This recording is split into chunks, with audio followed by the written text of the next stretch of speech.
Study for self में आपका स्वागत है। आज हम लोग खान सर के इंस्टीट्यूट के द्वारा जो एडीओ का सेट करवाया जाता है उसी का सेट नंबर 4 हम लोग आज देखेंगे। और ये आपको मॉडर्न हिस्ट्री और करंट अफेयर से रिलेटेड ये टेस्ट लिया गया था और ये टेस्ट सीरीज का चौथा नंबर टेस्ट है और 1 से 3 तक टेस्ट पहले ही अपलोड कर दिया गया है। साथ साथ एडिटोरिया का 1 से लेकर 15 नंबर तक का सेट भी अपलोड कर दिया गया है। हमारे आप प्लेलिस्ट में जाके इसे पढ़ सकते हैं।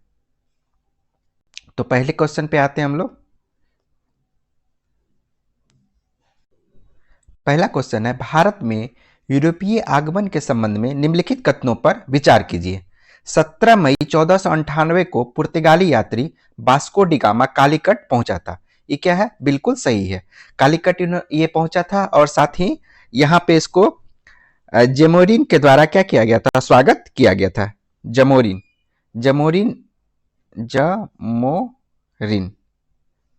के द्वारा इसका स्वागत किया गया था। और किसकी मदद से पहुंचा था ये? अहमद मजीद, गुजराती पथ प्रदर्शक अहमद मजीद की सहायता से ये पहुंचा था। तो ये ऑप्शन सही है। भारत में प्रथम पुर्तगाली गवर्नर फ्रांसीसी डी अल्मीडा था। बिल्कुल सही है। फ्रांसीसी डी अल्मीडा जो है 1505 ईस्वी में पुर्तगाल का गवर्नर बना था। पुर्तगाली गवर्नर भारत में बना था। अल्मीडा को भारत में पुर्तगाली शक्ति का वास्तविक संस्थापक माना जाता है। ये सही नहीं है। फ्रांसीसी डी अल्मीडा के जगह पे क्या हो जाता है? फ्रांसीसी डी अल्बुकर्क। अल्बुकर्क किस तरह से लिखते हैं हम लोग? अल्बुकर्क हो जाएगा। अल्बुकर्क को वास्तविक संस्थापक कहा जाता है। ये 1509 ईस्वी में क्या बना था? वायसराय बना था। 1509 ईस्वी में वायसराय बना था और 1510 ईस्वी में बीजापुर के आदिल शाही सुल्तान से इन्होंने गोवा को क्या किया था? छीन लिया था। ठीक है, तो आपका तीसरा नंबर क्या हो गया? गलत हो गया। तो आंसर क्या हो जाएगा? 1 और 2 हो गया। भारत में पुर्तगालियों की राजधानी आधिकारिक तौर पर कोचीन से गोवा स्थानांतरित करने का श्रेय किसे दिया जाता है? तो एक चीज तो देखे ही कि फ्रांसीसी डी अल्बुकुर्क क्या किया था? आदिल शाही वंश से क्या किया था? गोवा को छीन लिया था और उसके बाद जो है इसको राजधानी बनाने का श्रेय किसे जाता है? नीनो डी कुन्हा को। क्या है? नीनो डी कुन्हा को जाता है। लंदन में ब्रिटिश ईस्ट इंडिया कंपनी के गठन के समय भारत में मुगल शासक कौन था? तो ब्रिटिश ईस्ट इंडिया कंपनी का जो देखिए, पहले तो मुगल काल का बात किया जा रहा है, तो अकबर का काल जो है 1556 से लेके क्या था? 1605 ईस्वी में। ठीक है, 1556 से 1605 था। और ईस्ट इंडिया कंपनी का जो गठन हुआ था 31 दिसंबर 1600 ईस्वी को। 31 दिसंबर 1600 ईस्वी को क्या हुआ था? ईस्ट इंडिया कंपनी का गठन हुआ था। तो आंसर क्या हो जाएगा? अकबर हो जाएगा। ठीक है। स्वतंत्रता पूर्व भारत में व्यापारी के रूप में अंत में आने वाले यूरोपीय शक्ति कौन थे? तो सबसे अंत में कौन आया था? आपको फ्रांसीसी आया था। सबसे अंत में फ्रांसीसी आया था और इन्होंने अपना व्यापारिक केंद्र कहां स्थापित किया था? सूरत में। सूरत में। अंग्रेज भी जो है अपना पहला अस्थाई व्यापारिक केंद्र कहां शुरू किया था? सूरत में। ठीक है। डच लोग, यहां पर देख लीजिए आप कि ये क्या करते हैं, लुइस 14वें जिस समय फ्रांसीसी लोग आया था यहाँ पे, उस समय फ्रांस में लुइस 14वां का शासनकाल था। एग्जाम में पूछा जा रहा है, लुइस 14वां का शासनकाल था। और ये 1668 ईस्वी में सूरत में इन्होंने क्या की थी? अपनी पहली व्यापारिक कोठी स्थापित की थी। ठीक है। अब आते हैं हम लोग 5 नंबर पे। डचों ने अपनी प्रथम फैक्ट्री की स्थापना कहाँ की थी? तो डचों ने प्रथम फैक्ट्री की स्थापना मुसलीपट्टनम में की थी। और सूरत में कौन किया था? अंग्रेज और फ्रांसीसी ने कहा किया था? ये आपको सूरत में किया था। ठीक है। अब आते हैं हम लोग 6 नंबर पे। 1605 ईस्वी में, 1605 ईस्वी में, ये भी याद रख लीजिएगा, 1605 ईस्वी में डच के द्वारा मुसलीपट्टनम, जो आपको कहां पे? आंध्र प्रदेश में पड़ता है ना, वहां पे हुआ था। और इसके बाद देखिएगा कि 1769 ईस्वी में 1759 ईस्वी में बेदरा के युद्ध के बाद जो है डचों का प्रभाव जो है भारत में क्या हो गया? समाप्त हो गया। बेदरा के युद्ध में डचों का प्रभाव 1605 में ये अपना मुसलीपट्टनम में अपना व्यापारिक केंद्र स्थापित करता है और 1759 के बेदरा के युद्ध में इनकी शक्तियां समाप्त हो जाती है। इतना बस याद रखना है, पूछा हुआ एग्जाम में क्वेश्चन बेदरा का युद्ध। निम्नलिखित में से किस युद्ध द्वारा भारत में ब्रिटिश प्रभुत्व का प्रारंभ माना जाता है? देखिए, ब्रिटिश प्रभुत्व का प्रारंभ जो है ये आपको प्लासी का 1757 का युद्ध माना जाता है, लेकिन वास्तविक प्रभुत्व कब हो गया था? 1764 ईस्वी में। ठीक है, तो प्लासी का युद्ध क्या हो गया? 1757 में, और बक्सर का युद्ध 1764 में। इस समय किससे युद्ध हुआ था? सिराजुद्दौला, बंगाल का नवाब सिराजुद्दौला और रॉबर्ट क्लाइव के, अंग्रेज की तरफ से कौन सेनापति था? रॉबर्ट क्लाइव था। इस याद रखना है, रॉबर्ट क्लाइव और सिराजुद्दौला को याद रखना है। मीर जाफर को याद रखना है, इसने ही धोखा दिया था। ठीक है, बक्सर के युद्ध किस मुगल शासन के शासनकाल में हुआ था? तो बक्सर का युद्ध जो है आपको किसके शासनकाल में हुआ था? शाह आलम द्वितीय। और कौन कौन थे इसमें? शुजाउद्दौला थे, अवध के नवाब शुजाउद्दौला, और बंगाल के नवाब उस समय कौन थे? मीर कासिम। तो तीन आदमी हो गए, शाह आलम द्वितीय, शाह उद्दौला और मीर कासिम। ये तीनों आदमी क्या थे? शामिल थे इसमें।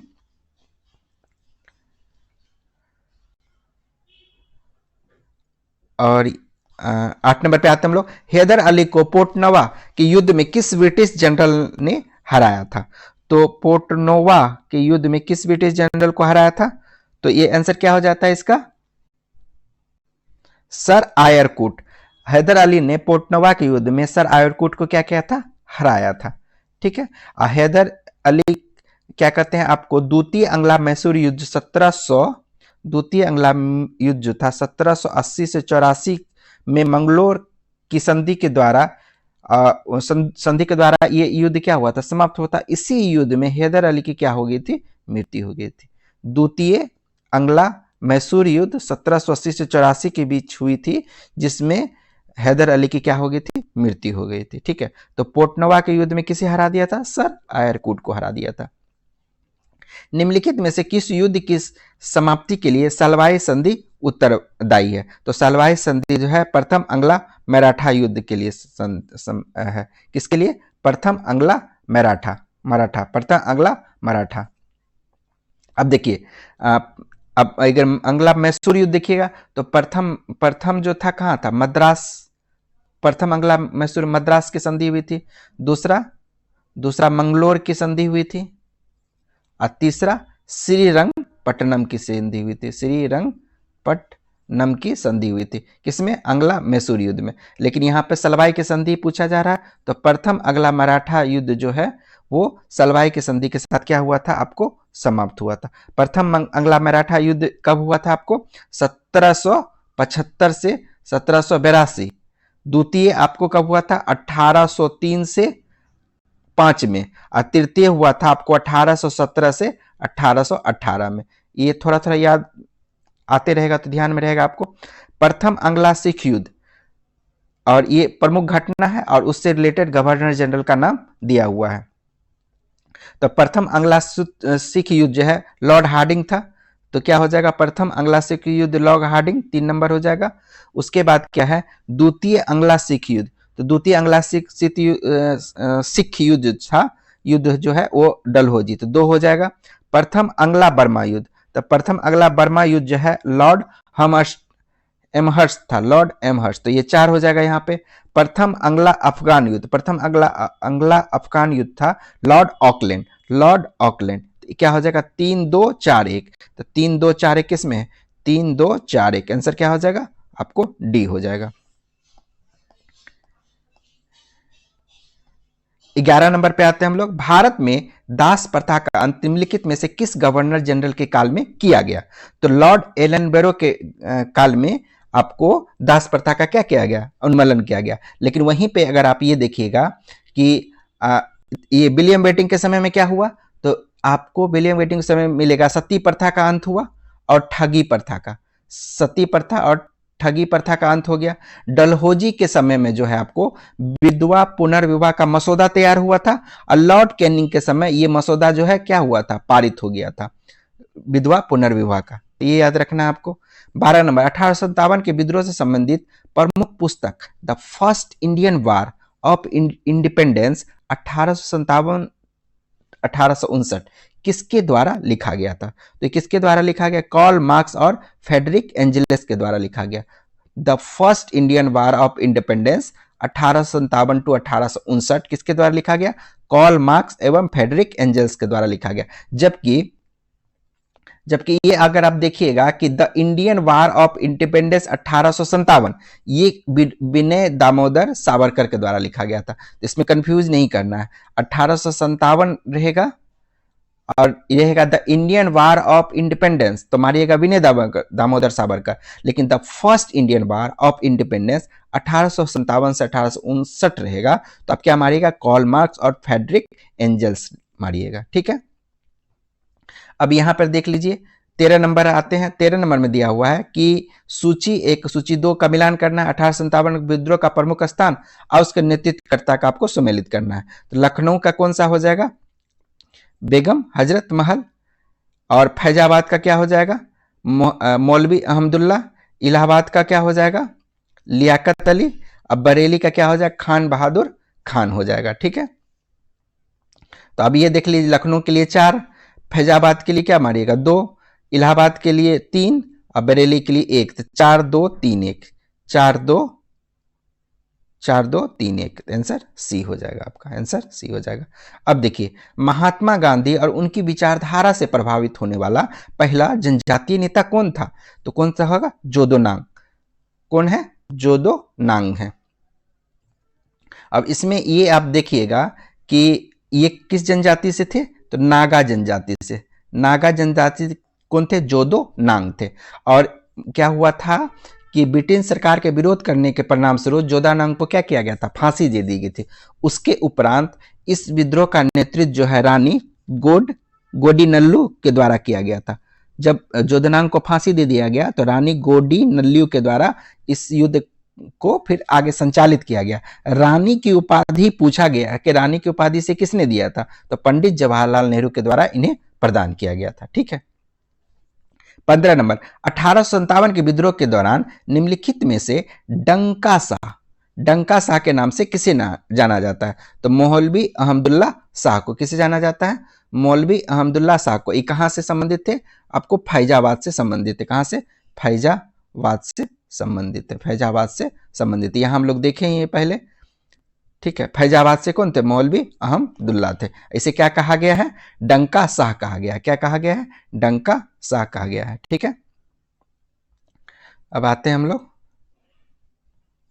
राजा राम मोहन राय से संबंधित निम्नलिखित कथनों पे क्या कीजिए? विचार कीजिए। तो राजा राम मोहन राय जो थे, आपको ये भारतीय पत्रकारिता का अग्रदूत कहा जाता है। बिल्कुल सही है। इसके द्वारा कलकत्ता में 1817 ईस्वी में हिंदू कॉलेज की स्थापना की गई। बिल्कुल सही है। 1825 में इन्होंने वेदांता कॉलेज की स्थापना की। बिल्कुल सही है। फारसी भाषा में इन्होंने तुफत अल मुहाविद्दीन की रचना की थी। तो क्या हो जाएगा इसका आंसर? डी हो जाएगा। आंसर क्या हो जाएगा? डी हो जाएगा। 1 2 3 4 सारा का सारा क्या है? सही है। तो ये आप समझ गए। ये क्या कहते हैं? राजा राम मोहन राय जो है आधुनिक भारत का समाज सुधारक था। 19वीं सदी में भारत में सामाजिक तथा धार्मिक आंदोलन का अग्रदूत था। 1817 में डेविड हेयर के साथ मिलकर हिंदू कॉलेज तथा 1825 ईस्वी में वेदांत कॉलेज की स्थापना किया था। अब एक और 2 चीज और याद रखना है, एक 1815 की घटना और एक 1828 की घटना। तो 1815 में इन्होंने आत्मीय समाज का गठन किया था, जबकि 1828 में इन्होंने ब्रह्म समाज का गठन किया था। और देखिए, पत्रकारिता का अग्रदूत से संबंधित समझ लीजिए कि 1821 ईस्वी में इन्होंने बंगाली साप्ताहिक समाचार पत्र संवाद कौमुदी का भी संपादन किया था। 1800 संवाद कौमुदी कई बार पूछा जा चुका है। संवाद कौमुदी का संपादक किसने किया था? तो राजा राम मोहन राय के द्वारा किया गया था। किसके द्वारा किया गया था? राजा राम मोहन राय के द्वारा किया गया था। सती प्रथा का व्यापक इन्होंने आलोचना किया था तथा प्रथा के विरुद्ध अभियान भी इन्होंने चलाया था। ये राजा राम मोहन राय से रिलेटेड क्वेश्चन एग्जाम में पूछा गया था, मैंने बता दिया आपको। 17 नंबर प्रमुख संगठन और संगठनकर्ता को सुमेलित कीजिए। तो प्रार्थना सभा, तो प्रार्थना सभा का कौन सा हो जाता है? Atmaram Pandurang, 4 number. East India association, तो ईस्ट इंडिया एसोसिएशन कौन हो जाएगा? दादा भाई नौरोजी। इंडियन एसोसिएशन सुरेंद्र नाथ बनर्जी एवं आनंद बोस। और इंडियन लीग का क्या हो जाएगा? शिशिर कुमार घोष, 2 नंबर। समझ गए? तो ईस्ट इंडिया एसोसिएशन जो दादा भाई नौरोजी के द्वारा किया गया था, कहां पे किया गया था? लंदन में किया गया था। कहां पे? लंदन में किया गया था। तो आंसर क्या हो जाएगा आपको? 17 नंबर है ना, तो 17 नंबर का आंसर क्या हो जाएगा? डी हो जाएगा। ठीक है, यहां देख लीजिए 4 3 1 2, 4 3 1 2 हो जाएगा। ठीक है, इंडियन एसोसिएशन का कलकत्ता में हुआ था।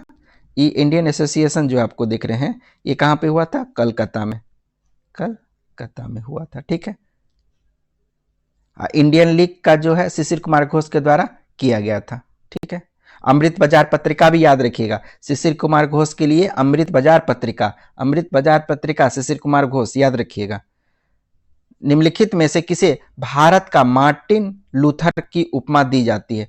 तो भारत का मार्टिन लूथर की उपमा स्वामी दयानंद सरस्वती को, किसे? स्वामी दयानंद सरस्वती को दी जाती है। तो स्वामी दयानंद सरस्वती से रिलेटेड क्वेश्चन हम लोग देख लेते हैं यहाँ पे कि 1875 का दिन याद रखना है। ठीक है, क्यों? क्योंकि मुंबई में क्वेश्चन भी पूछा जाएगा, कहां पे गठन किया गया? मुंबई में। क्या गठन किया गया है? आर्य समाज का गठन किया गया है। आर्य समाज का क्या किया गया है? गठन किया गया। और इनका कुछ कुछ आपको नारा पूछा जाता है। क्या नारा पूछा जाता है? वेदों की ओर लौटने का नारा किसने दिया था? तो स्वामी दयानंद सरस्वती ने क्या दिया था? अच्छा शासन, स्वशासन का स्थानापन्न नहीं किया जा सकता है। अच्छा शासन स्वशासन का स्थापन नहीं है, ये किसने बोला था? स्वामी दयानंद सरस्वती ने। भारत भारतीयों के लिए है, किसने बोला था? स्वामी दयानंद सरस्वती ने। स्वराज शब्द का सर्वप्रथम प्रयोग किसने किया था? स्वामी दयानंद सरस्वती ने। हिंदी को राष्ट्र भाषा मानने का श्रेय किसे दिया जाता है? स्वामी दयानंद सरस्वती को। तो ये सब याद रखना है आपको। अब आते हैं हम लोग 19 नंबर पे। क्या है कि भारतीय राष्ट्रीय कांग्रेस से संबंधित निम्नलिखित कथनों पर विचार कीजिए।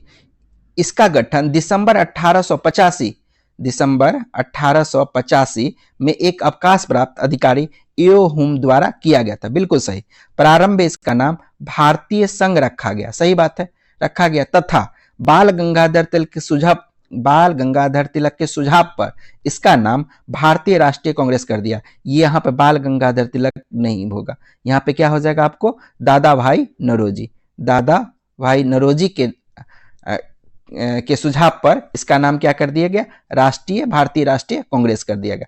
मुंबई में आयोजित प्रथम अधिवेशन के अध्यक्ष व्योमेश चंद्र बनर्जी और सचिव एओ हुम थे। ये भी बिल्कुल सही है। बंकिम चंद्र चटर्जी ने कांग्रेस अधिवेशन को 3 दिन का तमाशा कह के संबोधित किया था। ये आपको सही नहीं है।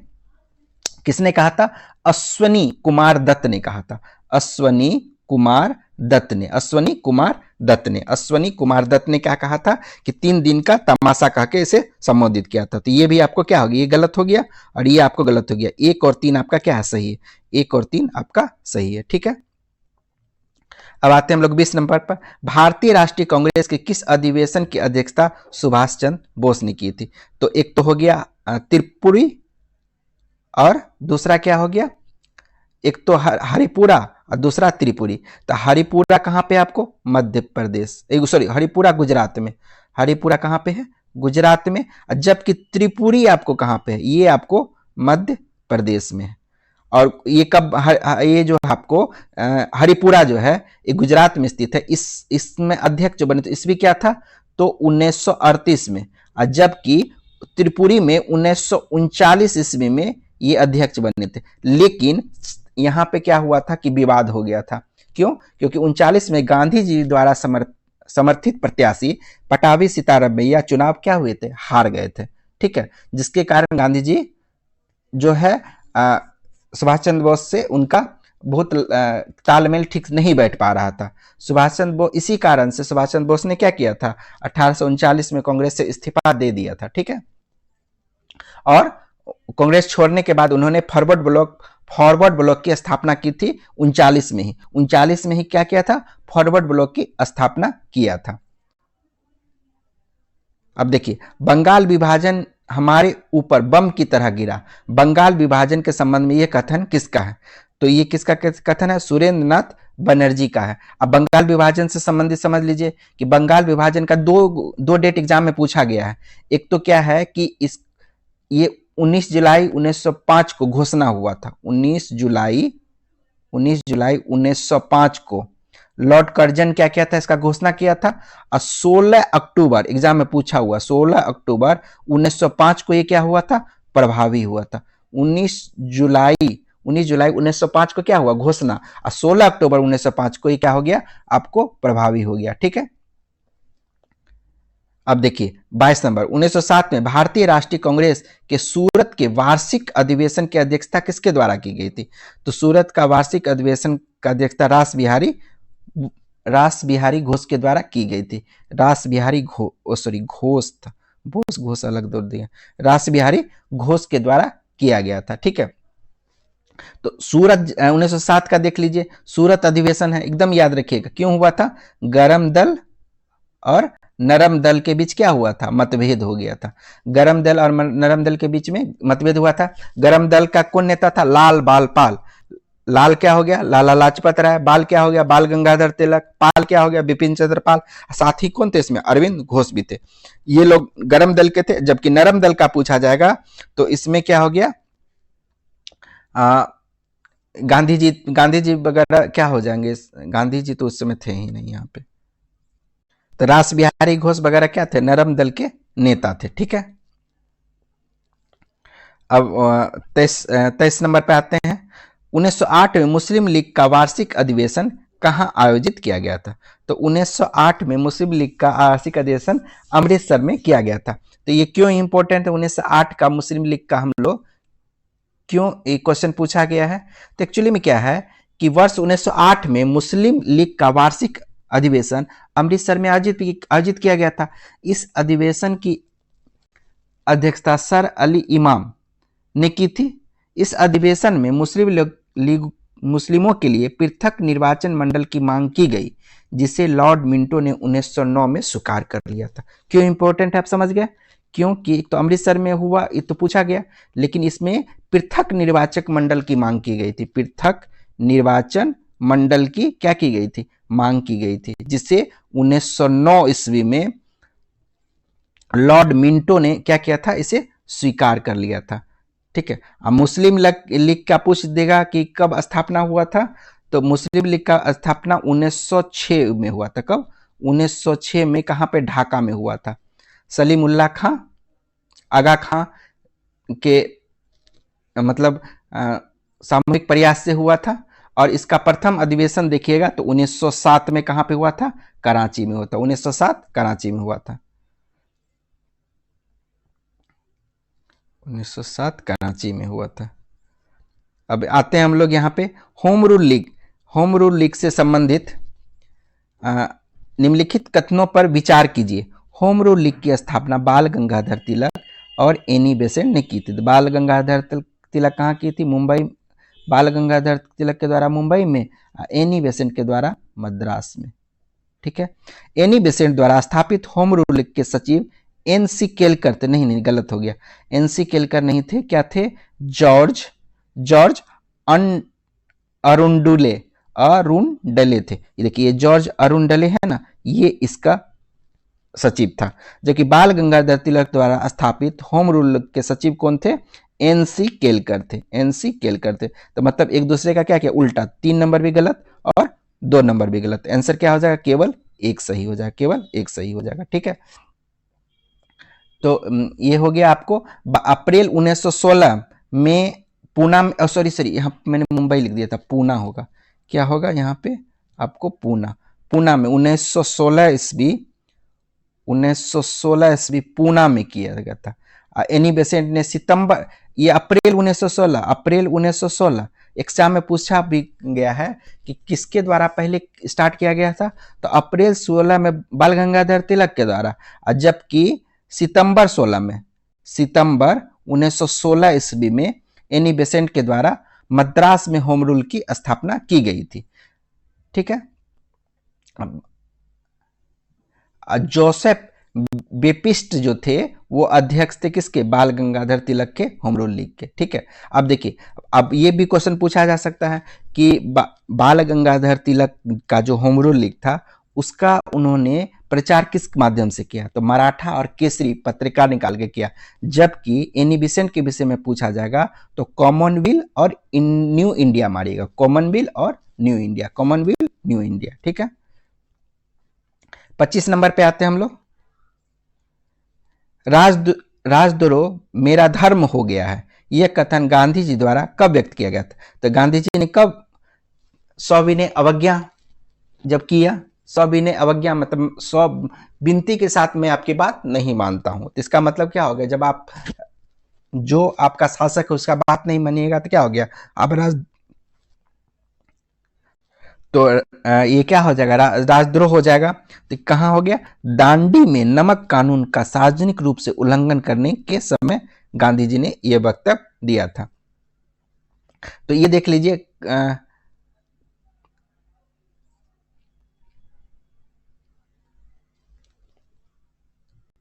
हम लोग 26 नंबर पे आते हैं। हाँ, महात्मा गांधी ने चंपारण सत्याग्रह का विरोध, महात्मा गांधी के चंपारण सत्याग्रह का विरोध किसने किया था, तो चंपारण सत्याग्रह का विरोध क्या रविन्द्रनाथ टैगोर, डॉक्टर राजेंद्र प्रसाद, एनजी रंगा या फिर नरहरि पारिख, तो क्या होगा आंसर, ये एनजी रंगा ने किया था। किसने विरोध किया था, एनजी रंगा ने। तो महात्मा गांधी के चंपारण सत्याग्रह का विरोध एनजी रंगा ने किया था, जबकि डॉक्टर राजेंद्र प्रसाद, नरहरि पारिख, महादेव देसाई, मजहर उल हक आदि इस सत्याग्रह में गांधी जी के क्या थे, सहयोगी थे, और एनजी रंगा इनके विरोध में थे। गांधी जी का ये चंपारण सत्याग्रह जो था, गांधी जी का पहला सत्याग्रह भी था, कब हुआ था, 1917 में। और एक क्वेश्चन तो कई बार पूछा जा चुका है कि किसके बुलावे पे वो चंपारण गए थे, तो राजकुमार शुक्ल के बुलावे पे वो कहाँ गए थे, चंपारण गए थे। तो राजकुमार शुक्ल से उनकी मुलाकात कहाँ हुई थी, लखनऊ अधिवेशन में हुई थी। कब हुई थी, लखनऊ अधिवेशन में 1916 में हुई थी। ठीक है, अब 27 नंबर पे आते हैं। रॉलेट एक्ट के विरोध में गांधी जी ने सत्याग्रह सभा की स्थापना 23 मार्च 1919 को की थी, तो 23 मार्च 1930 बताया जा रहा है, जबकि ये क्या होता है आपको 24 फरवरी हो जाता है। 23 मार्च की जगह क्या हो जाएगा, 24 फरवरी, 24 फरवरी 1919 को की थी, बिल्कुल सही, मतलब गलत हो गया ये। जलियांवाला बाग कांड 13 अप्रैल 1919 को घटित हुआ था, बिल्कुल सही है। तो ये जलियांवाला कांड जो है आपको, हाँ सही है, इस हत्याकांड के विरोध में शंकरन नायर ने नाइटहुड की उपाधि नहीं वापस की थी। नाइटहुड की उपाधि किसने वापस की थी, रविंद्रनाथ टैगोर ने की थी। जबकि शंकरन नायर जो है उन्होंने क्या किया था, ये वायसराय के परिषद से इस्तीफा दिया था। तो ठीक है, तो क्या हो गया, ये आपका गलत हो गया और ये आपका गलत हो गया। आंसर क्या हो गया, दो आपका सही है, दो आपका सही है, केवल दो सही हो गया। अब देखिए आगे आते हैं हम लोग। जलियांवाला बाग हत्याकांड की जांच के लिए ब्रिटिश सरकार द्वारा गठित हंटर आयोग के भारतीय सदस्यों में निम्नलिखित में से कौन शामिल नहीं थे, सुल्तान अहमद थे, चिमन लाल सीतलवाड़ थे, जगत नारायण थे, भूला भाई देसाई नहीं थे। तो आंसर क्या हो जाएगा, भूला भाई देसाई। ठीक है, और क्यों हुआ था थोड़ा सा ये आपको रिकॉल करा दूं मैं। 9 अप्रैल 1919 को 9 अप्रैल 1919 को सतपाल मलिक और डॉक्टर सैफुद्दीन किचली ने इस रॉलेट एक्ट के विरोध में अमृतसर में एक विशाल जुलूस निकाला। इसके उपरांत दोनों नेताओं को क्या किया गया, गिरफ्तार कर लिया गया। इस गिरफ्तारी के विरोध में 13 अप्रैल 1919 को जलियांवाला में एक सभा का आयोजन किया गया। पंजाब सैन्य अधिकारी जनरल डायर ने बिना किसी पूर्व चेतावनी के निहत्तों की भीड़ पर क्या की, गोली चलाना स्टार्ट कर दिया। इस हत्याकांड को जलियांवाला हत्याकांड के नाम से जाना जाता है। 29 नंबर पे आते हैं, निम्नलिखित में से किस आंदोलन के दौरान 1 वर्ष के भीतर स्वराज की प्राप्ति का लक्ष्य निर्धारित किया गया था? कौन सा आंदोलन था ये? असहयोग आंदोलन था। इसका क्या नाम था? असहयोग आंदोलन था।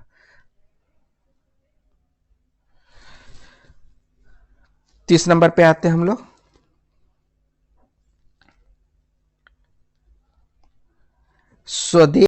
स्वदेशी सेवक होम, यूनाइटेड इंडिया हाउस, युगांतर आश्रम, आईएनए आजाद हिंद फौज। ये तो बहुत आसानी से लगा दीजिएगा, रंगून में हुआ था सुभाष चंद्र बोस के द्वारा।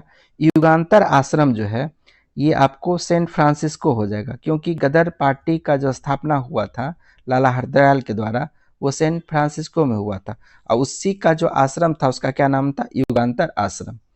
तो ये हो गया आपको डी का 3 और सी का 1 हो गया। अब देखिए स्वदेशी सेवक होम का कहाँ पे हुआ था? ये आपको वैंकूवर कनाडा में, वैंकूवर कनाडा में।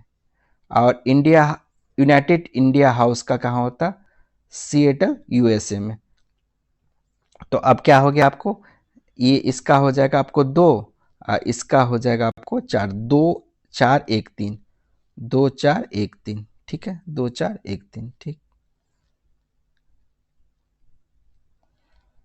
विनायक दामोदर सावरकर से संबंधित निम्नलिखित कथनों पर विचार कीजिए। भारतीय राष्ट्रवादियों को प्रेरित करने के उद्देश्य से सावरकर ने मेजनी की जीवनी लिखी, बिल्कुल सही है। इंडिया वार ऑफ इंडिपेंडेंस 1857 नामक पुस्तक लिखी, सही बात है। इन्होंने अनुशीलन समिति का गठन, क्रांतिकारी संगठन की स्थापना इन्होंने की थी। नहीं, गलत है।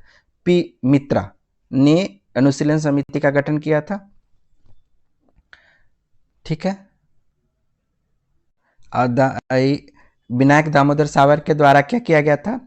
आपको अभिनव भारत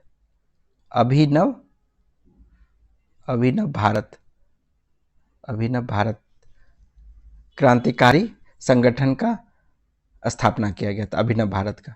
तो आंसर क्या हो जाएगा आपको? ये खाली गलत हो गया, 1 और 2 सही, 1 और 2 आपका सही हो गया। 32 नंबर पे आते हैं हम लोग। 1930 के दशक में किसान आंदोलन से जुड़े क्षेत्र और नेताओं के नीचे दी गई जोड़ी में से कौन सा सुमेलित नहीं है?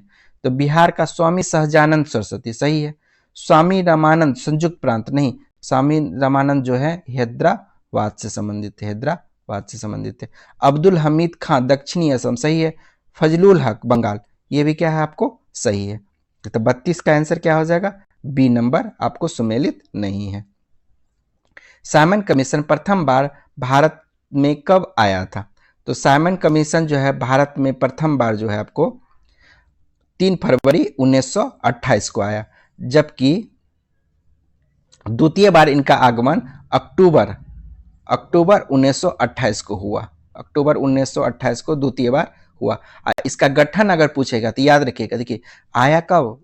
3 फरवरी 1928 को, लेकिन गठन कई बार पूछा जा चुका है, तो ये 8 नवंबर 1927 लगाइएगा। 8 नवंबर 1927 को इसका गठन हुआ था, नवंबर 1927 को, लेकिन ये जो भारत पहुंचा था 3 फरवरी 1928 हो गया था पहली बार, और दूसरी बार तो अक्टूबर 1928 को ये पहुंचा था। 7 सदस्यीय समिति थी, इसमें कोई भारतीय सदस्य इसमें नहीं था। इस कारण इसका क्या हुआ था? भारी विरोध हुआ था। साइमन गो बैक का नारा भी इसमें दिया गया था, और ये क्वेश्चन पूछा गया है कि साइमन गो बैक का नारा किसने दिया था? यूसुफ मेहर अली ने। और एक याद रखिएगा, क्विट इंडिया का भी नारा किसने दिया था? यूसुफ मेहर अली ने। दोनों यूसुफ मेहर अली याद रखिएगा। नेहरू रिपोर्ट के द्वारा की गई अनुशंसा से संबंधित निम्नलिखित कथनों पर विचार कीजिए। भारत के लिए पूर्ण स्वतंत्रता की मांग, नहीं, गलत है। संविधान में भारतीयों के लिए मौलिक अधिकारों का प्रावधान, सही बात है। अल्पसंख्यकों हेतु आरक्षित स्थानों के लिए संयुक्त निर्वाचन क्षेत्र, ये भी क्या है आपको? सही है। तो अब आप देख लीजिए, एक तरफ ये जो है पूर्ण स्वतंत्रता का मांग नहीं किया गया था, ठीक है। इसमें जो है प्रादेशिक स्वायत्तता को ही तत्कालिक लक्ष्य माना गया था। पूर्ण स्वतंत्रता का मांग नहीं किया गया था, तात्कालिक लक्ष्य जो इसका था प्रादेशिक स्वायत्तता ही था, जिसका कि भरपूर विरोध किसने किया था? पंडित जवाहरलाल नेहरू और सुभाष चंद्र बोस ने किया था। और इसी के बाद इन्होंने इंडिपेंडेंस फॉर इंडिया नामक संगठन का क्या किया था? स्थापना किया था। और इसमें क्या था? एक्चुअली नेहरू रिपोर्ट था क्या? तो मई 1928 में पंडित जवाहरलाल नेहरू की पंडित मोतीलाल नेहरू की अध्यक्षता में मुंबई में भारत में संवैधानिक व्यवस्था नाम की एक 9 सदस्यीय समिति की स्थापना की गई थी, जिनके रिपोर्ट को नेहरू रिपोर्ट के रूप में जाना जाता है। इस रिपोर्ट में क्या कहा गया था? केंद्र में पूर्ण उत्तरदायी शासन, केंद्र और प्रांतों में शक्तियों का बंटवारा, प्रांतों में स्वायत्तता एवं उत्तर पश्चिम प्रांत को पूर्ण प्रांत का दर्जा, मौलिक अधिकार, अल्पसंख्यक हेतु आरक्षित स्थानों के लिए संयुक्त निर्वाचन क्षेत्र, सभी वयस्कों के लिए मताधिकार, महिलाओं के लिए को भी समान अधिकार मिले। यह सारा क्या था? नेहरू रिपोर्ट में था, जो कि मई 1928 में गठित किया गया था। वर्ष 1929 में जारी किए गए दीपावली घोषणा पत्र का संबंध निम्नलिखित में से किससे है? तो दीपावली घोषणा पत्र का संबंध जो है आपको डोमिनियन स्टेट से है। तो एक्चुअली में क्या था ये कि भारत के लिए डोमिनियन स्टेट की मांग कर रहे भारतीय राष्ट्रीय कांग्रेस के प्रमुख नेता जैसे जवाहरलाल नेहरू, सुभाष चंद्र बोस आदि को संतावना के तौर पर तत्कालिक वायसराय द्वारा अक्टूबर 1929 को की गई घोषणा को दीपावली घोषणा पत्र के नाम से जाना जाता है। ठीक है, इस अधिवेशन में तो समझ गए। तो क्या हो गया? दीपावली घोषणा पत्र का संबंध किससे है? डोमिनियन स्टेट से है। ठीक है, डोमिनियन स्टेट से। और ये कब? 1929 में, अक्टूबर 1929 में हुआ। अब फिर दिसंबर 1929 का समय आया तो पंडित जवाहरलाल नेहरू जो थे, कांग्रेस का लाहौर अधिवेशन की अध्यक्षता में उन्होंने अध्यक्षीय भाषण देते हुए बोला था कि आज हमारा सिर्फ एक ही लक्ष्य है, स्वाधीनता का लक्ष्य हमारे लिए स्वाधीनता ही पूर्ण स्वतंत्रता है। ठीक है। 36 नंबर, निम्नलिखित में से कौन अमेरिकी पत्रकार वर्ष 1930 में नमक सत्याग्रह में गांधी जी के साथ तथा पूरी घटना का विवरण प्रस्तुत किया था? तो क्या हो जाएगा आंसर इसका? तो वेब मिलर थे। कौन थे गांधी जी के साथ? वेब मिलर थे।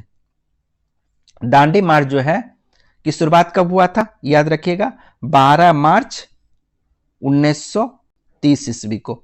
और ये जो है 6 अप्रैल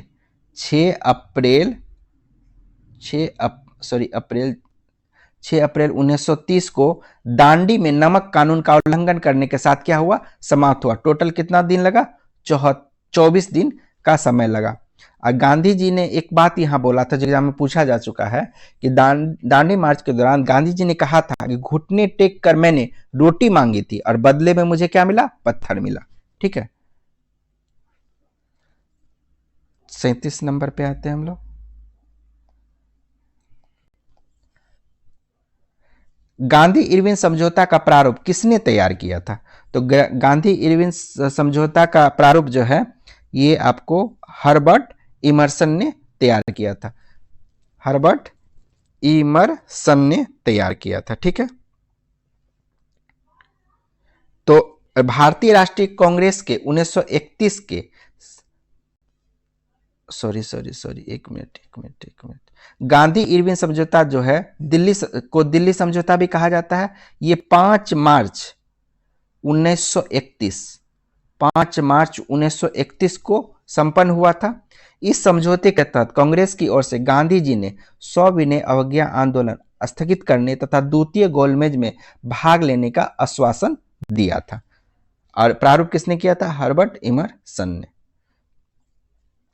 प्रथमतया भारतीय राष्ट्रीय कांग्रेस के किस अधिवेशन में मौलिक अधिकार से संबंधित प्रस्ताव प्रस्तुत किए गए थे? तो ये कराची अधिवेशन 1931 में प्रस्ताव दिया गया था। उस समय क्वेश्चन पूछा जाता है कि उस समय कांग्रेस के अध्यक्ष कौन थे? तो सरदार वल्लभ भाई पटेल उस समय कांग्रेस के क्या थे? अध्यक्ष थे। सरदार वल्लभ भाई कांग्रेस के अध्यक्ष थे। अब देखो 39 नंबर, निम्नलिखित कथनों पर विचार कीजिए। प्रथम गोलमेज सम्मेलन में भीमराव अंबेडकर के द्वारा दलित वर्गों के लिए पृथक निर्वाचन मंडल की मांग रखी गई थी। बिल्कुल सही है। ये जो है आपको प्रथम गोलमेज सम्मेलन कब हुआ था? 12 नवंबर 1930 से 19 जनवरी 1931 के बीच हुआ था। भारतीय राष्ट्रीय कांग्रेस ने तृतीय गोल सम्मेलन में भाग नहीं लिया था। बिल्कुल सही है, भारतीय राष्ट्रीय कांग्रेस ने केवल दूसरे गोलमेज सम्मेलन में भाग लिया था, केवल दूसरे गोलमेज सम्मेलन में भाग लिया था। पूना पैक्ट के तहत स्थानीय निकायों तथा सिविल सेवाओं में दलित वर्गों के प्रतिनिधि के लिए विशेष उपबंध किया गया था। बिल्कुल सही है ये भी आपको। तो प्रथम गोलमेज सम्मेलन में भीमराव अंबेडकर जो पृथक निर्वाचन मंडल की मांग रखी थी, तो उसके बाद क्या हुआ था कि गांधी जी ने दलितों को हिंदू से अलग करने के विरोध में आमरण अनशन पे चले गए थे, जिसके बाद अंबेडकर जी के साथ क्या हुआ था, पूना पैक्ट समझौता हुआ था। तो आंसर क्या हो जाएगा, 1 और 3, 1 और 3, 1 और 3, 1 और 3। 40 नंबर, निम्नलिखित कथनों में कौन सा सही नहीं है। भारत में मजदूर आंदोलन को संगठित करने का श्रेय नारायण मेघाजी लोखंडे को दिया जाता। सही बात है। भारत का पहला आधुनिक मजदूर संगठन बीपी वाडिया द्वारा गठित मद्रास लेबर यूनियन था। All India trade union Congress, all India trade union Congress का प्रथम अध्यक्ष NM जोशी थे। ये गलत है। All India trade union Congress के प्रथम अध्यक्ष जो थे कौन थे, लाला लाजपत राय थे। कम्युनिस्ट इंटरनेशनल का सदस्य बनने वाला पहला भारतीय MN राय थे। ये भी क्या है, सही है। तो एक आपका क्या पूछा जा रहा था, कौन सही नहीं है, तो सी आपका सही नहीं, क्योंकि ऑल इंडिया ट्रेड यूनियन के प्रथम अध्यक्ष कौन थे, लाला लाजपत राय थे। कौन थे, लाला लाजपत राय थे।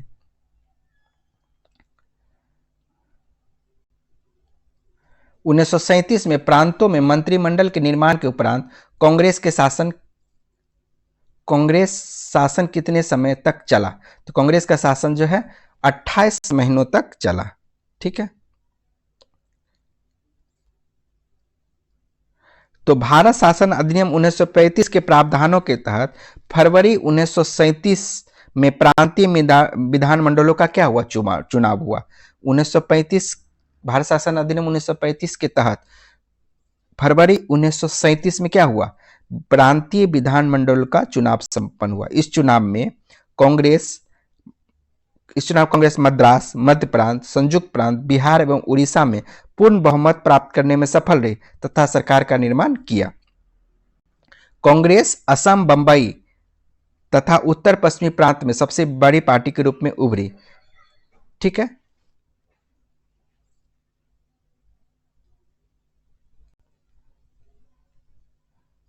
तो यहां देखिएगा कि बिहार में 1937 में गठित प्रथम भारतीय मंत्रिमंडल का नेतृत्व श्री कृष्ण सिंह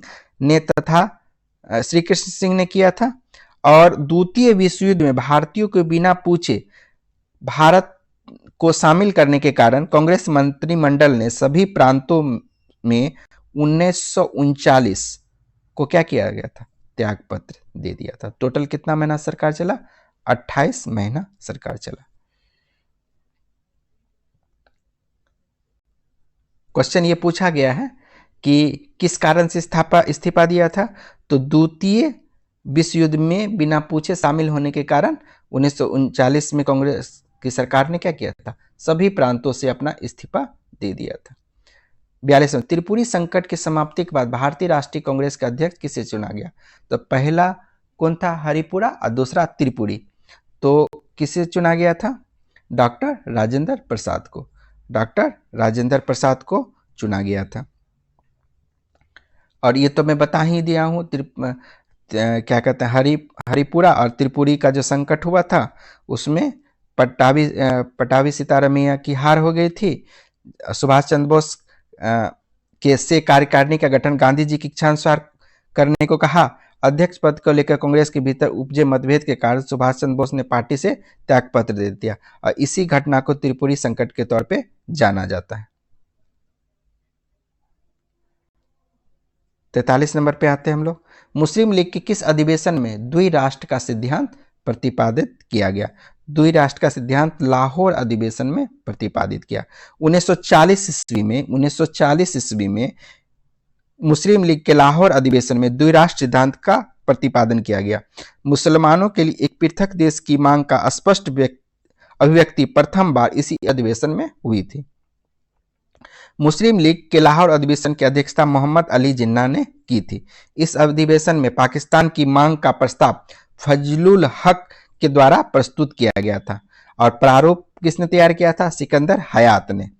मुसलमानों के लिए एक अलग राष्ट्र की मांग करने वाले प्रथम व्यक्ति अगर पूछा जाएगा तो मोहम्मद इकबाल थे। जबकि पाकिस्तान शब्द का प्रयोग पूछा जाएगा तो चौधरी रहमत अली, जो कैम्ब्रिज विश्वविद्यालय के छात्र थे, चौधरी रहमत अली, उनके द्वारा दिया गया था। इतना ध्यान में रखना आपको। 44 नंबर, निम्नलिखित में से किसके अंतर्गत यह पहली बार स्वीकार किया गया कि स्वतंत्र भारत के लिए नए संविधान को तैयार करना स्वयं भारतीयों के उत्तरदायित्व होना चाहिए? तो ये किस मिशन के तहत शुरू हुआ था? क्रिप्स मिशन के अंतर्गत ये हुआ था। ठीक है, 22 मार्च 1942 को क्रिप्स मिशन क्या हुआ था? भारत पहुंचा था। और इसके द्वारा क्या कहा गया था कि युद्ध के बाद भारत को डोमिनियन स्टेट का दर्जा दे दिया जाएगा। ठीक है, लेकिन क्या हुआ कि गांधी जी ने क्या कहा कि ये जो है ये आगे की तारीख का चेक है, जिसका बैंक ही क्या होने वाला है? नष्ट होने वाला, क्योंकि भारत को अब डोमिनियन स्टेट नहीं चाहिए, उसको पूर्ण स्वतंत्रता चाहिए था। ठीक है, 45 नंबर, भारत छोड़ो आंदोलन के दौरान विभिन्न स्थानों पर गठित राष्ट्रीय सरकार अथवा समानांतर सरकार के संबंध में निम्नलिखित में से कौन सा सत्य नहीं है? खेरा रैयती सरकार गलत है, सतारा प्रति सरकार सही है, तलचर उड़ीसा प्रजामंडल सही है, तामलुक बंगाल जातीय सरकार सही है। तो ये क्या हो गया? कुछ सत्य नहीं पूछा रहा था, तो आंसर क्या हो जाएगा? ए हो जाएगा आपको। इसका प्रस्ताव मई में आया। इसमें अभी भी भारत को विभाजन मुक्त रखने की आकांक्षा थी, जिसका ब्रिटिश प्रति से मिलकर बने एक संघीय राज्य का स्वरूप होना था। तो क्या हो जाएगा इसका आंसर?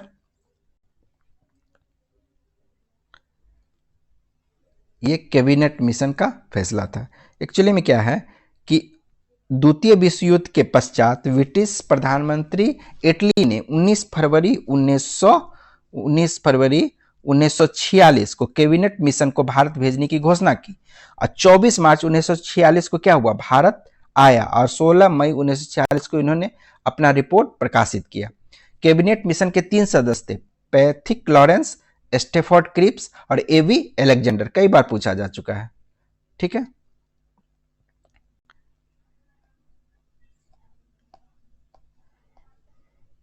अड़तालीस नंबर, कैबिनेट मिशन योजना के तहत गठित अंतरिम सरकार के मंत्रिमंडल में डॉक्टर राजेंद्र प्रसाद के पास निम्नलिखित में से कौन सा विभाग था? तो डॉक्टर राजेंद्र प्रसाद के पास कौन सा विभाग था? खाद्य एवं कृषि। खाद्य एवं कृषि किसके पास था? डॉक्टर राजेंद्र प्रसाद के पास था। जबकि रक्षा देखिएगा तो रक्षा बलदेव सिंह के पास था। रक्षा किसके पास था? बलदेव सिंह के पास था। खान एवं ऊर्जा देखिएगा तो एचसी भाभा के पास था। खान और ऊर्जा एचसी भाभा के पास था। जबकि अगर आप ये देखिएगा शिक्षा तो चक्रवर्ती सी राजगोपालचारी के पास था। चक्रवर्ती मतलब सी राजगोपालचारी के पास क्या था? शिक्षा विभाग था। रेलवे आसिफ अली के पास था। रेलवे किसके पास था? आसिफ अली के पास था। ठीक है, वित्त लियाकत अली के पास था। वित्त किसके पास था? लियाकत अली। 49 नंबर पे आते हैं। 20 फरवरी 1947 को प्रधानमंत्री इटली द्वारा की गई घोषणा के अनुसार ब्रिटिश द्वारा किस तिथि तक भारत छोड़ जाना तय हुआ था? तो 15 अगस्त 1947 को हमारा देश आजाद हुआ, लेकिन जो पहले छोड़ने का प्रस्ताव रखा गया था वो 30 जून 1948 को प्रस्ताव रखा गया था। 20 फरवरी 1947 को ब्रिटिश प्रधानमंत्री क्लेमेंट एटली के द्वारा संसद के एक हाउस ऑफ कॉमन्स में घोषणा की गई थी कि ब्रिटिश 30 जून 1948 तक भारत को क्या करेगा? छोड़ देगा। ठीक है, तो भारत के विभाजन से संबंधित माउंटबेटन योजना की घोषणा प्रधानमंत्री इटली ने 3 जून 1947 को किया और माउंटबेटन योजना के आधार पर भारतीय स्वतंत्रता अधिनियम 4 जुलाई 1947 को ब्रिटिश संसद में प्रस्तुत किया। 18 जुलाई 1947 को क्या हुआ, ये पारित हो गया। 50 नंबर पे आते हैं हम लोग, सॉरी 50 नीचे। भारत की स्वतंत्रता प्राप्ति के समय ब्रिटिश सम्राट कौन था, तो जॉर्ज अष्टम था। ब्रिटिश सम्राट कौन था, जॉर्ज अष्टम था। सितंबर 1928 में हिंदुस्तान सोशलिस्ट रिपब्लिकन आर्मी की बैठक में बिहार के किस क्रांतिकारी ने भाग लिया था, तो क्या नाम था इसका, फणींद्र नाथ घोष था। और बिहार के क्रांतिकारी फणींद्र नाथ घोष ने सितंबर 1928 में हिंदुस्तान सोशलिस्ट रिपब्लिकन आर्मी की बैठक में भाग लिया। बाद में ब्रिटिश सरकार की यातनाओं से टूटकर वे सरकारी गवाह बन गया और गवाही के आधार पर भगत सिंह सहित कई बड़े क्रांतिकारियों को गिरफ्तार कर लिया गया और उन्हें फांसी की सजा दी गई थी। 52 नंबर, वर्ष 1918 में मुंबई में आयोजित भारतीय राष्ट्रीय कांग्रेस के विशेष अधिवेशन की अध्यक्षता बिहार के किस व्यक्ति ने की थी। विशेष अधिवेशन का बात किया जा रहा है, तो विशेष अधिवेशन का हसन इमाम ने किया। ये क्या थे, बहुत बड़े वकील थे, हसन इमाम, सैयद हसन इमाम पटना के रहने वाले थे। और ये 1918 में भारतीय राष्ट्रीय कांग्रेस ने मॉन्टेग्यू चेम्सफोर्ड रिपोर्ट पर विचार विमर्श करने के लिए मुंबई में एक विशेष अधिवेशन बुलाया, जिसकी अध्यक्षता इन्होंने की थी। 53 नंबर, स्वतंत्रता आंदोलन के दौरान बिहार के प्रमुख रचनाओं में से एक फिरंगिया किसके द्वारा रचित है, तो एक फिरंगिया जो आपको मनोरंजन प्रसाद सिन्हा के द्वारा रचित है, मनोरंजन प्रसाद सिन्हा के द्वारा रचित है। 54 नंबर पे आते हैं हम लोग। बिहार के तत्कालीन उपराज्यपाल कौन था जिसने चंपारण सत्याग्रह के दौरान गांधी जी को वार्ता के लिए क्या किया था, आमंत्रित किया था, तो इसका क्या नाम है, एल्बर्ट गेट, एल्बर्ट गेट, ये नंबर हो जाएगा। तो सत्याग्रह, चंपारण सत्याग्रह के दौरान बिहार के तत्कालीन लेफ्टिनेंट गवर्नर अल्बर्ट गेट ने महात्मा गांधी को चर्चा के लिए आमंत्रित किया था। इन वार्ता के परिणाम स्वरूप चंपारण कृषि समिति का गठन हुआ, जिसके अध्यक्ष FG सलाई थे। ये अध्यक्ष थे, ये क्या थे, अध्यक्ष थे। FG सलाई क्या थे, अध्यक्ष थे। और गांधी जी समिति के क्या बने, सदस्य बने। 55 बिहार में 1857 के विद्रोह का नेतृत्व किसने किया था, तो वीर कुंवर सिंह ने किया था। वीर कुंवर सिंह, जगदीशपुर नामक ग्राम में इनका जन्म हुआ था, ठीक है। 56 नंबर, वर्ष 1917 में चंपारण सत्याग्रह से निम्नलिखित में से कौन संबंधित नहीं है, तो JB कृपलानी संबंधित थे, डॉक्टर राजेंद्र प्रसाद, राजकुमार शुक्ल तो बुलाए ही थे, राम मनोहर लोहिया इससे संबंधित नहीं थे। तो आंसर क्या हो जाएगा, डी हो जाएगा, आंसर डी हो जाएगा। भारत छोड़ो आंदोलन के दौरान निम्नलिखित में से किस जेल से जयप्रकाश नारायण क्या हुए थे, फरार हो गए थे। किस जेल से जयप्रकाश नारायण फरार हो गए थे, तो इनका क्या नाम है, जयप्रकाश नारायण की बात किया जा रहा, तो हजारीबाग जेल से दीपावली की रात में क्या हुए थे, वो फरार हो गए थे। और फिर वहां से फरार होकर क्या किए, आजाद दस्ता नामक क्रांतिकारी समूह का गठन किया था। नवंबर 1942 की घटना थी, जो दीपावली का त्योहार में जब अधिकांश जेलकर्मी क्या थे, छुट्टी पर चले गए, तो जयप्रकाश नारायण जेल से क्या हो गए, फरार हो गए।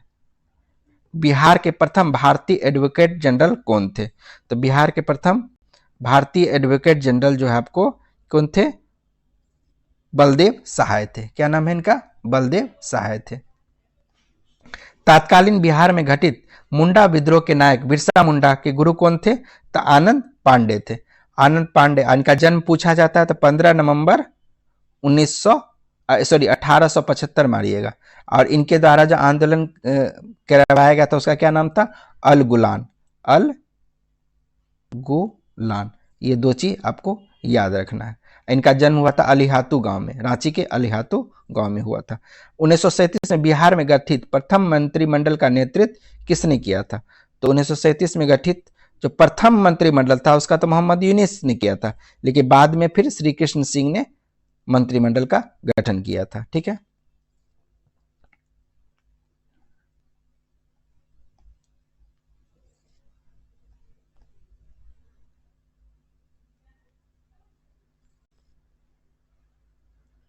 इकसठ नंबर पे आते हैं हम लोग। बिहार में आजाद दस्ता निम्नलिखित में से किस आंदोलन के दौरान सक्रिय हुआ था? अभी देखे थे नवंबर 1942 को क्या हुआ था? दीपावली के रात में भाग गया था जेल से। कौन भाग गए थे? जयप्रकाश नारायण, लोकनायक जयप्रकाश नारायण जी भाग गए थे। और तो एक कौन सा आंदोलन हो गया? भारत छोड़ो आंदोलन। और उसी के बाद उन्होंने आजाद दस्ता का क्या किया था? गठन किया था। आजाद दस्ता का गठन किया था। हम बहुत बड़ी भूल करेंगे यदि हम बिहार की जनता और उनके मंत्रिमंडल को लीग के नेताओं के हिंसक और असभ्य आक्रमणों के आगे छोड़ देंगे। वर्ष 1946 में ये बात किसने की थी? किसने की थी? सरदार पटेल ने ये बात दोहराई थी। वर्ष 1946 में भारत में राजनीतिक स्थिति अत्यंत तनावपूर्ण थी। मुस्लिम लीग द्वारा सीधी कार्रवाई दिवस और अन्य उग्र आंदोलन के चलते कई स्थानों पर सांप्रदायिक हिंसा फैल गई, जिससे बिहार भी शामिल था। उस समय सरदार वल्लभ भाई पटेल ने चेतावनी दी थी कि हम बहुत बड़ी भूल करेंगे यदि हम बिहार की जनता और उनके मंत्रिमंडल को लीग के नेताओं के हिंसक और असभ्य आक्रमणों के आगे छोड़ देंगे। यह कथन के माध्यम से सरदार पटेल ने स्पष्ट किया कि देश के किसी भी हिस्से में अगर हिंसा होती है तो केंद्र और कांग्रेस को चुप नहीं बैठना चाहिए। ठीक है, 63 नंबर पे आते हैं हम लोग। 1912 में भारतीय राष्ट्रीय कांग्रेस का अधिवेशन बिहार के किस शहर में आयोजित किया गया? तो 1912 में जो हुआ वो कहां पे हुआ? आपको पटना में। और क्या सब पूछा जा सकता है? 1912 में कहां हुआ? पटना में। तो पहला क्वेश्चन बन गया। उसके कम्मा अधिवेशन था, तो 27वां अधिवेशन था। अध्यक्षता किसने किया था?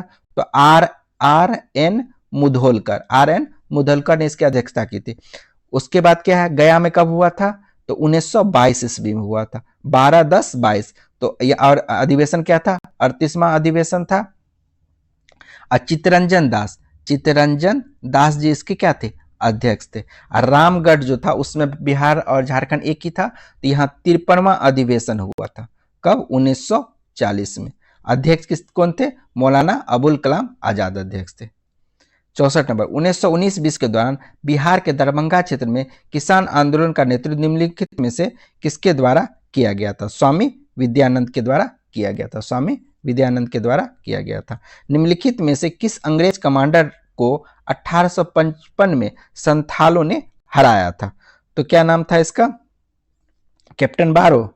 हाँ, इसका क्या नाम था? कैप्टन बारो नाम था। तो यहाँ पर देख लेते हैं हम लोग संथाल आंदोलन के बारे में कुछ चीज देख लेते हैं। संथाल 1856 में संथाल परगना नामक स्थान पर संथाल विद्रोह हुआ था। इस विद्रोह के प्रमुख नेतृत्वकर्ता कौन थे? सिंधो और कानू। चांद भैरव भी था साथ में। ठीक है, और उस समय जो है आपको पीरपैंती के युद्ध में अंग्रेज कमांडर मेजर बारो को इन्होंने क्या किया था? हरा दिया था। लेकिन बाद में क्या हुआ कि कमिश्नर, भागलपुर का जो कमिश्नर था ब्राउन और मेजर जनरल लॉयड ने संथाल का क्या किया? क्रूरतापूर्वक दमन कर दिया। 66 नंबर, भारत छोड़ो आंदोलन के दौरान डॉक्टर राजेंद्र प्रसाद को कैद कर किस जेल में रखा गया था? तो डॉक्टर राजेंद्र प्रसाद को बांकीपुर जेल में रखा गया था 9 अगस्त 1942 को। 9 अगस्त 1942 को ऑपरेशन जीरो आवर के तहत बांकीपुर जेल में किसे? डॉक्टर राजेंद्र प्रसाद को रखा गया था। जबकि अगर पूछेगा नेहरू जी को कहां रखा गया तो अहमदनगर जेल में। ठीक है, और महात्मा गांधी और सरोजिनी नायडू को कहां किया गया था?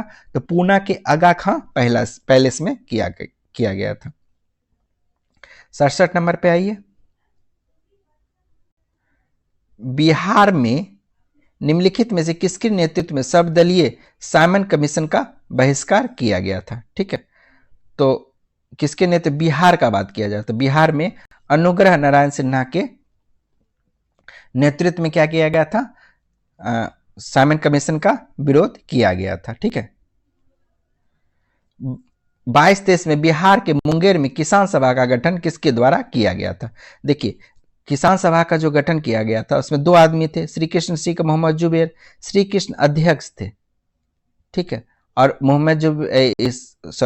मोहम्मद जुबेर अध्यक्ष थे और श्री कृष्ण जो थे वो सचिव थे। तो यहाँ इसलिए हम लोग अध्यक्ष को ही मेन मानते हुए इसका आंसर देंगे। सॉरी, कूट है तो 1-2 दोनों हो जाएगा ना, तो 1-2 दोनों हो जाएगा। बी नंबर हो जाएगा। 19 नंबर पे आते हैं हम लोग, ओ सॉरी 69 नंबर पे। क्या है कि भारत छोड़ो आंदोलन के दौरान पटना सचिवालय गोलीकांड के शहीदों में निम्नलिखित में से कौन शामिल नहीं थे? उमाकांत प्रसाद सिन्हा शामिल थे, सतीश प्रसाद झा शामिल थे, देवी पद शामिल थे। जगत नारायण लाल जो है इस गोलीकांड में नहीं थे। बाद में इन्होंने क्या किया था कि जब हर पूरे पटना में हड़ताल का आयोजन किया गया था तो इन्होंने सूचना संचार सुविधा को क्या किया था? ठप कर दिया था। जगत नारायण लाल ने क्या किया था? संचार सुविधा को ठप करने का कार्य किया था। तो ये इसमें शामिल नहीं थे। ठीक है, जगत नारायण लाल शामिल थे। आंसर क्या हो जाएगा? डी हो जाएगा। स्वतंत्र भारत में बिहार के प्रथम राज्यपाल कौन थे? तो जयराम दास दौलत राम थे। स्वतंत्र भारत में पहले कौन थे? जयराम दास दौलत राम। स्वतंत्र भारत के पहले मुख्यमंत्री कौन थे? श्री कृष्ण सिंह थे। ठीक है, और ये देखिएगा कि ये जो है आपको क्या नाम है? Sir James David Simpton. ये जो है 1 अप्रैल 1936 को 1 अप्रैल 1936 को बिहार उड़ीसा के पृथक्करण के बाद ये बिहार का राज्यपाल बने थे। जबकि 1920 में देखिएगा कि 1920 ईस्वी में सत्येंद्र प्रसाद सिन्हा बिहार का राज्यपाल नियुक्त किया गया था। ठीक है, 1920 में सत्येंद्र प्रसाद सिन्हा, 1936 में सर जेम्स डेविड सिम्पटन और आज़ादी के समय में जयराम दौलत राम और श्री कृष्ण सिंह क्या थे? आज़ादी के बाद मुख्यमंत्री थे। हाल ही में राष्ट्रीय मानवाधिकार आयोग का अध्यक्ष किसे नियुक्त किया गया? तो राष्ट्रीय मानवाधिकार का आयोग अध्यक्ष जो है जस्टिस राम सुब्रमण्यम को नियुक्त किया गया। जस्टिस राम सुब्रमण्यम को नियुक्त किया गया। 72 नंबर पे आते हैं हम लोग। हाल ही में देश का 58वां टाइगर रिजर्व बाघ अभ्यारण्य किससे घोषित किया गया है? तो क्या नाम है इसका? माधव राष्ट्रीय उद्यान को। माधव राष्ट्रीय उद्यान को 58वां अभ्यारण्य घोषित किया गया है, जो मध्य प्रदेश के शिवपुरी जिले में है। मध्य प्रदेश के शिवपुरी जिले में है। देखिए यहाँ देखिएगा, गुरु घासीदास तामोर पिंगला वन जीव अभ्यारण्य। तो ये क्या है? 56वां है। ये 56वां है और कहाँ पे है? ये छत्तीसगढ़ में है। 56वां छत्तीसगढ़ में। रातापानी वन्यजीव अभ्यारण्य ये कहाँ है आपको? 57वां है। और ये कहाँ पे है आपको? मध्य प्रदेश में। ये आपको मध्य प्रदेश में। 73 नंबर पे आते हैं हम लोग। वन स्थिति रिपोर्ट 2023 से संबंधित निम्नलिखित कथनों पर विचार कीजिए। देश में राज्यों में सर्वाधिक वन क्षेत्र के मामले में मध्य प्रदेश प्रथम स्थान पे, अरुणाचल प्रदेश दूसरे स्थान पे, झारखंड दूसरे स्थान पर नहीं है। ये आपको क्या हो जाएगा? छत्तीसगढ़। तो आंसर छत्तीसगढ़ होना चाहिए। तो ये क्या हो जाएगा? आपको गलत हो गया। तीसरे स्थान पर छत्तीसगढ़ को रखिएगा। वन क्षेत्र, सिर्फ वन क्षेत्र का बात किया जा रहा है, में सर्वाधिक वृद्धि करने वाले राज्यों में मिजोरम प्रथम स्थान। ठीक है, गुजरात दूसरा स्थान।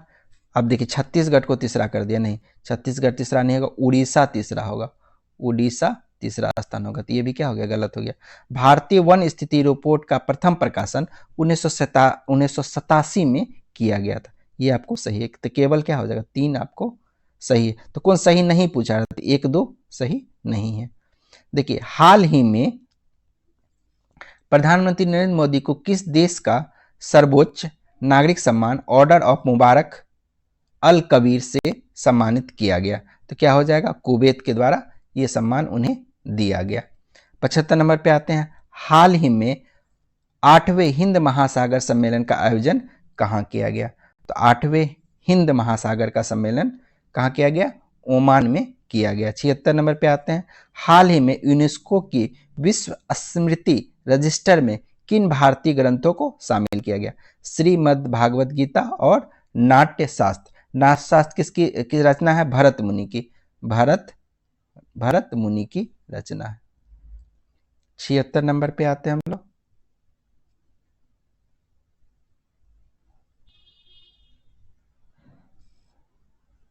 क्षेत्र हो गया 77 पे ना। हाँ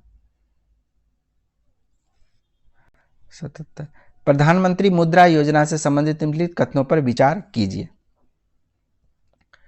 तो इसमें क्या है कि प्रधानमंत्री मुद्रा योजना की 10वीं वर्षगांठ 8 अप्रैल 2025 को मनाई गई। इस योजना के तहत अधिकतम 20 लाख रुपए की राशि ऋण तौर पर दी जाती है। इस योजना के तहत 4 श्रेणियों में प्रदान किए जाते हैं, जिसमें शिशु, किशोर, तरुण और किशोर प्लस। तो किशोर प्लस नहीं होगा, तरुण है तो तरुण प्लस ना होगा। देखिए शिशु के बाद तरुण बना तो तरुण के बाद तरुण प्लस होना चाहिए। तो 3 नंबर आपका क्या हो गया, गलत हो गया।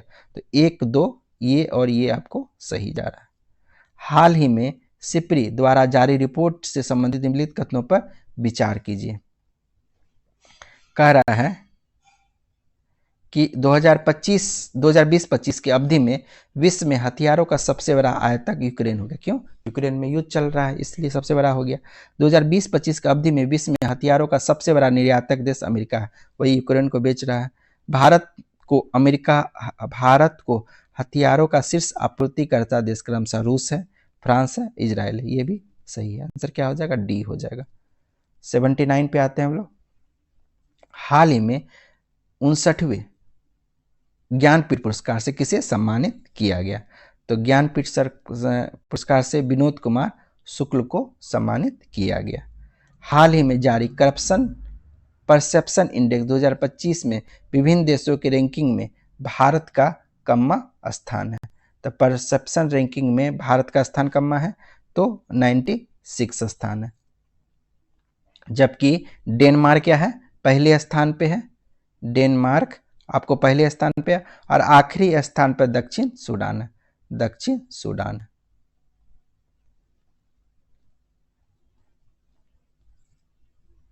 81 नंबर पे आते हैं हम लोग। हाल ही में जारी राजकोषीय वित्तीय स्वास्थ्य सूचकांक किस संस्थान के द्वारा जारी किया गया है? किसके द्वारा किया गया है? ये आपको नीति आयोग के द्वारा दिया। प्रथम स्थान पे कौन है? उड़ीसा। प्रथम स्थान पे उड़ीसा और आखिरी स्थान पे कौन है? पंजाब है। ठीक, 18वें स्थान पे पंजाब। आखिर 18 राज्यों को शामिल किया गया था और बिहार का स्थान पूछेगा तो 13वां स्थान बिहार का है। हाल ही में भारत का मुख्य चुनाव आयुक्त किसे नियुक्त किया गया है? तो भारत का मुख्य चुनाव आयुक्त किसे नियुक्त किया गया? ज्ञानेश कुमार को नियुक्त किया गया है। इनका मुख्य चुनाव आयुक्त का कार्यकाल क्या होता है? 6 और 65, 6 साल या 65 साल तक।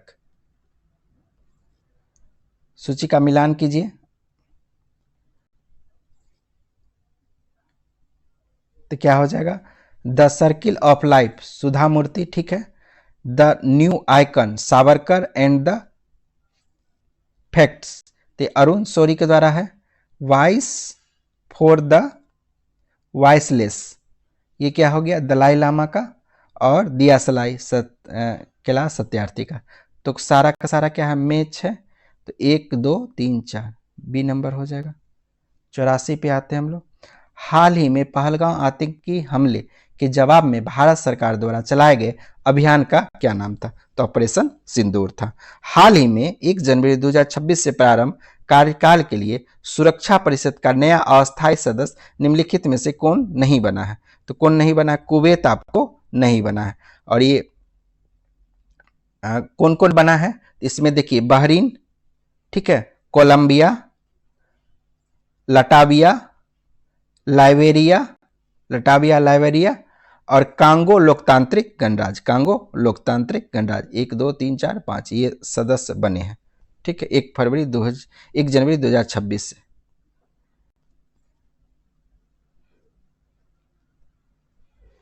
छियासी नंबर पे आ जाइए। सूची का मिलान कीजिए। उपराष्ट्रपति कौन बने हैं? सीपी राधाकृष्णन। मुख्य न्यायाधीश सूर्यकांत शर्मा। राज्यसभा महासचिव तो प्रमोद चंद्र मोदी और लोकसभा सचिव उत्पल कुमार सिंह। ठीक है, तो आंसर देख लीजिएगा। हाल ही में नए आयकर विधेयक 2025 की विस्तृत समीक्षा के लिए गठित प्रवर समिति का अध्यक्ष किसे नियुक्त किया गया?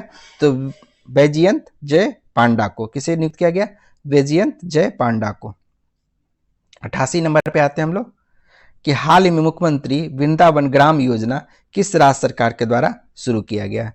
तो ये आपको मध्य प्रदेश सरकार के द्वारा शुरू किया गया। इस योजना के अंतर्गत हर विधानसभा क्षेत्र में एक गांव को वृंदावन ग्राम के रूप में चुना जाएगा, जिसमें कम से कम 2000 की आबादी और 500 गोवंश होना आवश्यक है। ऐसे गांव में गौपालन, डेयरी, मछली पालन, खाद्य प्रसंस्करण, जैविक खेती, जल संरक्षण, सौर ऊर्जा, चारागाह विकास, ग्रामीण रोजगार आदि सुविधाओं एवं विकास कार्यों का समग्र विकास किया जाएगा। ठीक है। हाल ही में सरस्वती पुष्प करालू कुंभ 2025 का आयोजन कहाँ किया गया? तो ये आपको कहाँ किया गया? तेलंगाना राज्य में किया गया। ठीक है। जयशंकर भूपल्ली जिले में किया गया, तेलंगाना के जयशंकर भूपल्ली जिले में किया गया। हाल ही में स्वतंत्रता के बाद समान नागरिक संहिता लागू करने वाला पहला राज्य कौन गया? तो आपको उत्तराखंड हो गया। समान नागरिक संहिता जो है आपको अनुच्छेद 44 के अंतर्गत आता है। ठीक है। 91 नंबर पे आते हैं हम लोग।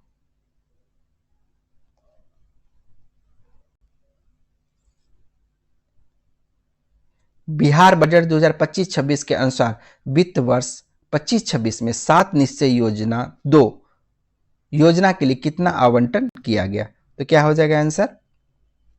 5,972 करोड़। 5,972 करोड़। ठीक है।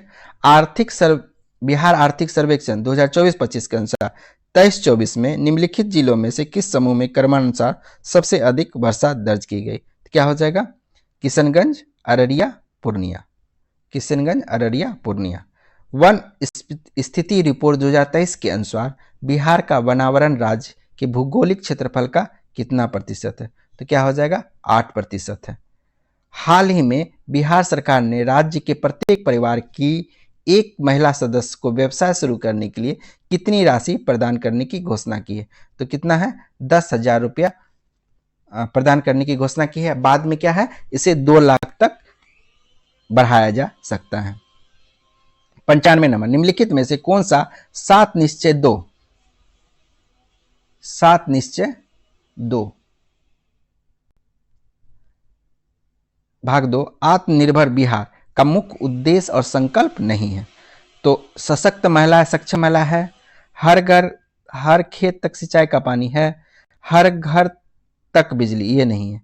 युवा शक्ति बिहार की प्रगति, ये है। तो आंसर क्या हो जाएगा? सी नंबर आपको हो जाएगा। इसमें क्या है? युवा शक्ति बिहार की प्रगति, सशक्त महिला, सक्षम महिला, हर घर हर खेत तक सिंचाई का पानी, स्वच्छ गांव, समृद्ध गांव, स्वच्छ शहर, विकसित शहर, आसान संपर्कता और सभी के लिए अतिरिक्त स्वास्थ्य सुविधा, ये 7 निश्चय 2 है। 96 में बिहार के वित्त मंत्री सम्राट चौधरी द्वारा वित्त वर्ष 2025-26 का राज्य बजट कब प्रस्तुत किया? तो ये कब हुआ था? 3 मार्च 2025 को। 3 मार्च 2025 को। 97 नंबर पे आते हैं हम लोग। वर्ष 2025 में शारदा सिन्हा को मरणोपरांत निम्नलिखित में से किस पुरस्कार से सम्मानित किया गया? तो पद्म विभूषण से सम्मानित किया गया। ऐसे देखिएगा तो 1991 में इनको क्या मिला था? पद्मश्री मिला था। 1991 में पद्मश्री। उसके बाद पद्म भूषण इसे 2018 में मिल गया था, पद्म भूषण। और साथ साथ संगीत नाटक अकादमी पुरस्कार भी 2000 ईस्वी में मिला था। अब बिहार रत्न एवं बिहार गौरव सम्मान 2015 में मिला था। 98 नंबर पे आते हैं। हाल ही में बिहार के किस जिले में माता जानकी मंदिर का शिलान्यास और भूमि पूजन किया गया? कहाँ पे? सीतामढ़ी में। भगवान अयोध्या में जो राम मंदिर है उसी के तर्ज पे यहाँ पर भी सीतामढ़ी में माता जानकी का मंदिर बनाया जाएगा।